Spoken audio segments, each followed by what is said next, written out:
Well, I loved school when I was in high school. I really enjoyed learning, and I loved to read and study history. And then I went to music school for college when I was 17. And I liked the opportunity to practice and to meet other musicians and to spend time in that environment, but I didn't really enjoy the school part because I like to sleep very late in the afternoons and not get up and go to class. But it was a good time for me because I was able to practice and work on things. And I graduated from college in 2006. Some say that school can corrupt an artist, you know? When you have got a big talent and you have very special your own style, then school tends to put you back on a let's say a normal track. What do you think about that? I think that's true. I agree. You know, especially in jazz education, which is still so new. And I think so many of the teachers mean well, but they don't always have the right touch with the students. And especially like for me, you know, I like swing and bebop and the older styles. And in school, I was really working on stride piano. So I wanted to do a lot of Art Tatum and Fats Waller transcriptions. And they wanted me to be studying McCoy Tyner and Chick Corea, which is like, you know, so far apart. And I wanted to do it, I wanted to study it, but then I would come into my lesson and I would have worked on it and practiced it, and then the teachers would say, but you don't really love it. And I was like, well, but I still did the work, you know. So it was sometimes always a fight there, and in fact, I graduated from college in 3 years because they wanted rid of me. It's true. And I said, well, I have such good grades, you know, and I'm such a good student. They couldn't kick me out. I had perfect attendance. And so they said, okay, we'll just give you your diploma and go on. So, as a matter of fact, you didn't fit really to the school. So. I didn't. Okay, then I saw that you published your first album at the age of 21. That's quite early. Yes. That was right when I graduated, within that same year and a half from graduating school. And I think it was 07 that the record came out. And I really wanted to make a record right away. I felt, you know, that I wanted that experience, and it's important, I think, to start working in the studio early on because it's very different than performing live. And I met David Berger, who's known mostly for his work with Duke Ellington transcriptions and with Lincoln Center in New York. I met him at the Birdland Jazz Club, and we became friends, and I started singing with his band, and we just decided to make a record, which is this record. That's this one that we put together. So it's me with the big band. So, as a matter of fact, you came also to Europe to play with to sing and play with a big band, with a BDR. Yes, just in November last year, I was in Cologne, I think, with the VDR band, with David. David came and he was the guest conductor, and he wrote some new arrangements for me. And we did a few concerts, one in Essen, and then one in Cologne in the Philharmonic. So, as a matter of fact, you like very much big bands. I do. You do. Okay, I see that you have already 3 records of your own. Could you tell us about the story of these 3 records? So after the first one came out, this one, in 07, it had a good reception. People really liked it, and it got good airplay. And I wanted to make another one with a small group, because most of my gigs, you know, were trio or quartet, not big band. It's very hard to travel with such a large ensemble because it's very expensive. So I wanted to make a small group record, and I met Todd Barkin, who's the artistic director for jazz at Lincoln Center in New York, and he had a friend who had a record label in Japan. And so they hired me, and I made a record with my trio, which at the time was Fuku, who I'm here with this week, my drummer, Fukushi Tainaka, and Neil Miner on bass, who you may have seen. Neil works with Jane Monheit now. And that one came out, and it, you know, also had a very good reception.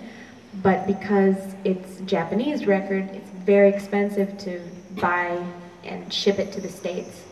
So it was hard for me to sell it, and people couldn't buy it in the stores, it wasn't online. So I decided I needed to make another one that would be more accessible. And then we made this one, The Breeze and I, which was my first small group record in the States. I saw this title, Sometimes I'm Happy. Does it mean that you are not always happy? Of course not. No, I love that song, you know, and the record label picked that title for that album. And on The Breeze and I had more control because I produced The Breeze and I myself. So I picked all the tunes and did all the work. But on Sometimes I'm Happy, that was their decision. That's always a little bit of a problem for musicians when they produce the music. You have to deal with commercial interests. We have to deal with the interest of the publisher. And how do you deal that you personally with that? Well, it can be hard, you know. With David, when I made the record with David, the first record, we were very much on the same page, so it was easy to work with him because even when we disagreed, it wasn't so much. On the second record, they had a few suggestions, but not too many really. They let me do what I wanted. I think, in general, my music is already, you know, commercially accessible. You know, it's a lot of standards, swinging, and it's what people like already. So I usually just try to make the records like a live show. You know, the tunes that you would hear if you came and saw me. At the age of 24, you already played with a lot of big stars of jazz. What did they bring to you? So much. I think Jimmy Cobb for you. I met Jimmy Cobb, the famous drummer. I met him in New York. My first year at college, when I moved to New York, he used to play every Sunday night at this club in the village called Fat Cat. And it was a very small club. I mean, the whole audience was just like this. You know, and the bandstand was right here, all of us crammed together. And it was Jimmy Cobb and Frank West on saxophone. And so I used to go every week. And the first week or the second week I went, I was so excited, you know, because they're my heroes. And I just went up to them and I was like, oh, I'm Champion and I play piano and I love you, I have all your records, you know, and blah, blah, blah. And Frank West is also from Oklahoma, like me, so I was like, oh, we're from Oklahoma, you know, like, we should be friends. And I asked, you know, I asked to sit in, you know, right away. I wanted to play. And I think I was so strange, you know, like this little girl who knows all about these records, that they were surprised, so they just said, okay, you can play, you know, because they thought I was crazy. And then we sort of became friends, you know, and I would go and sit in, and I would go see them at other places.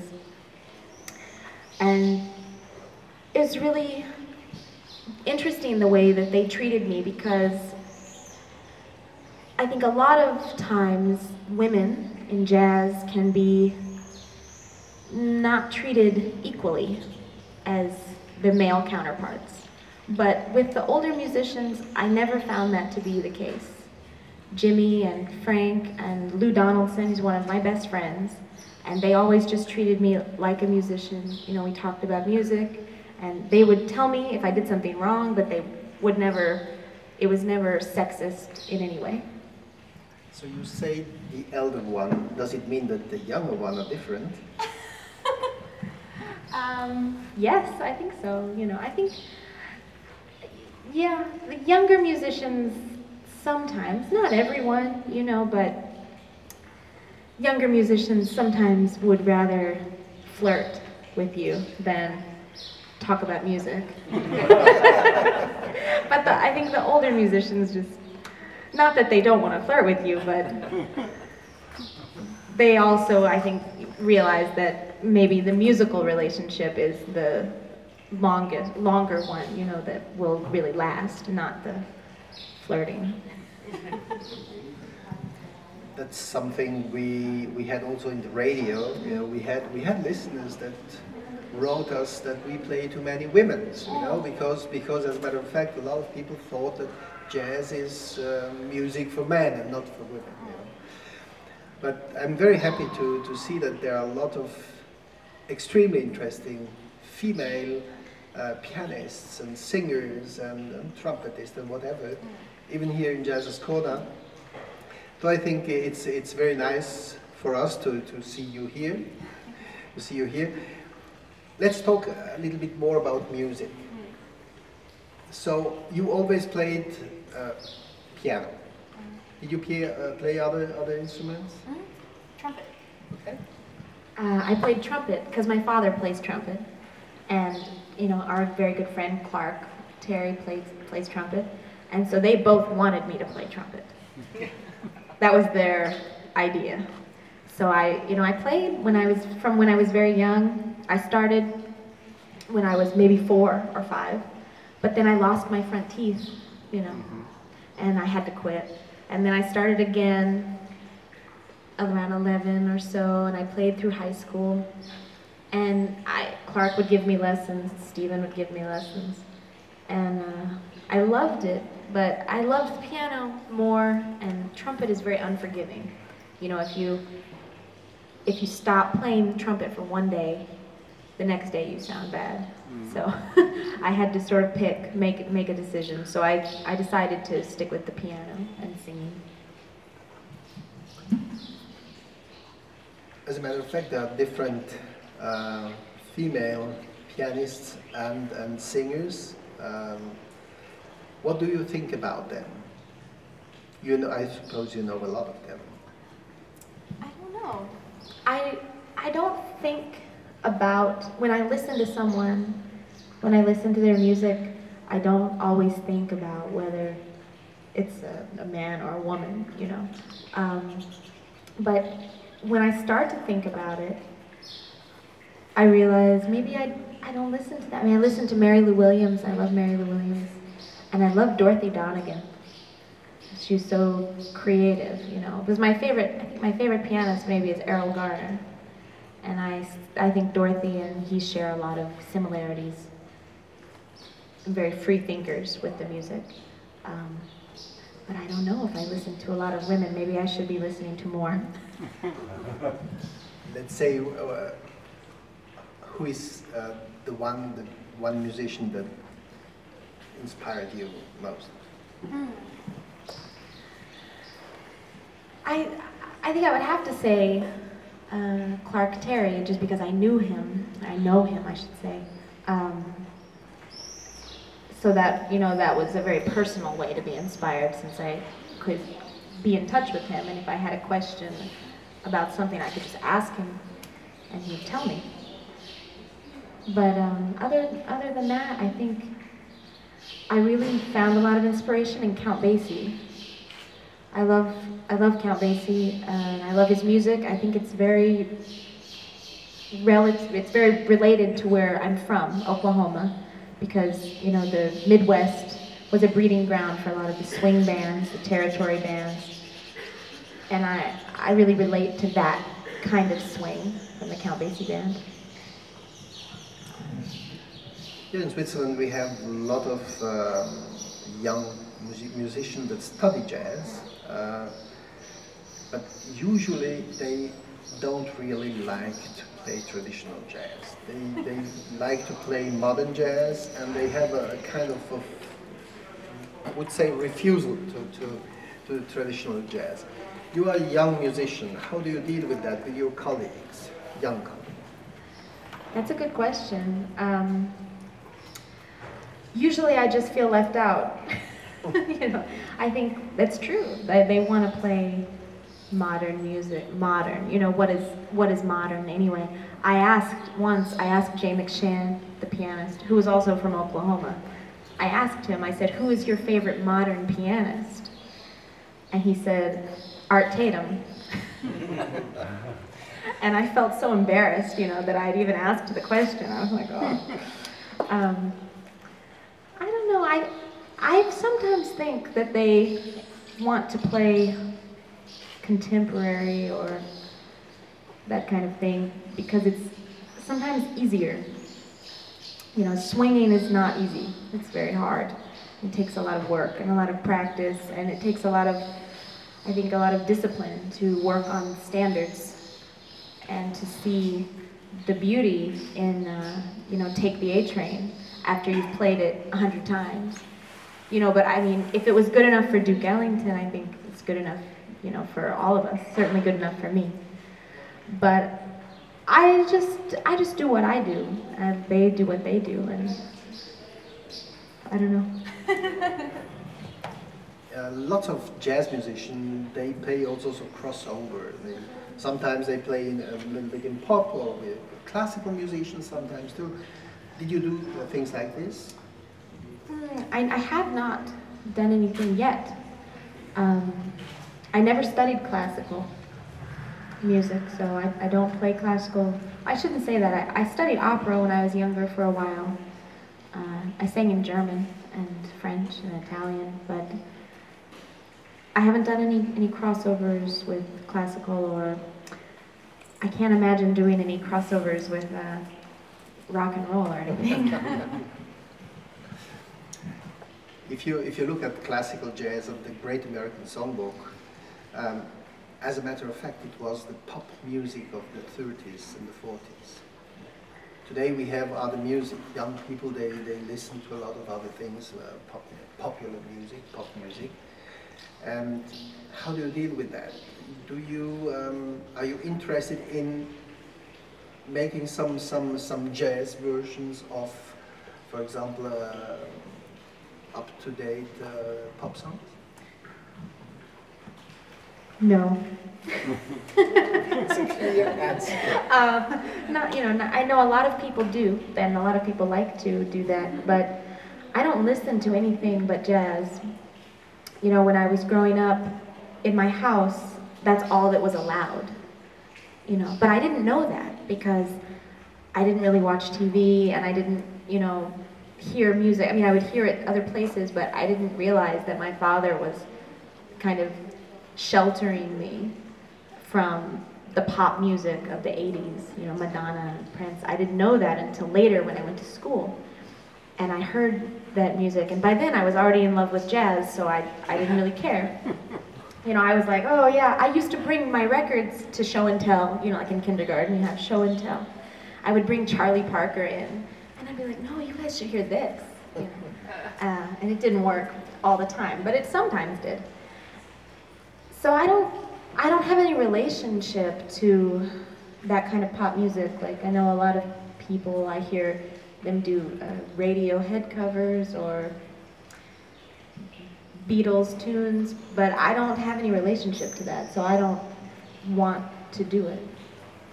Okay, that's a clear statement. And I think it's quite welcome here in JazzAscona because it's classical jazz and New Orleans. So, as a matter of fact, it's not too modern. That's also something that younger people say. Okay, they play just old jazz, you know. On the other side, I think it's probably the most popular jazz because you can hear it and it's pleasant to hear. It's not always like some more modern forms of jazz. That was, as a matter of fact, one of the problems with music, you know.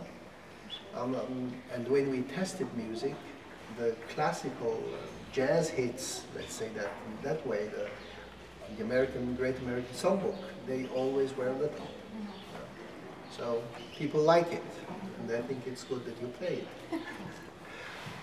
I think people here maybe have some questions to our singer and pianist. Don't be shy. Don't be shy. C'è qualcuno che ha una domanda? Hai tu per fra? I would like to ask for jam sessions. As you said, you playing the string music. If you meet other young musicians, as Pietro asked you, so they didn't know all the jazz standards. They can't play a jam session with you because you have to do jam sessions like all the musicians like we are.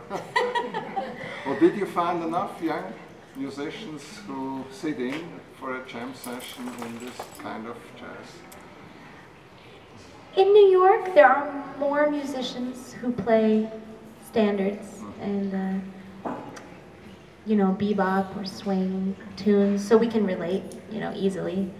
But I find that if I'm at a session where people want to play other music, and you know, modal tunes or you know, Wayne Shorter tunes or things like that, I just say no, let's play something else. I say let's play a blues or you know, rhythm changes or something, and they usually don't argue with me. Yeah, or another question. Other questions? Huh? As a rising star, what projects do you have? How do you see, where would you like to go, or are you just concentrating on the musical part?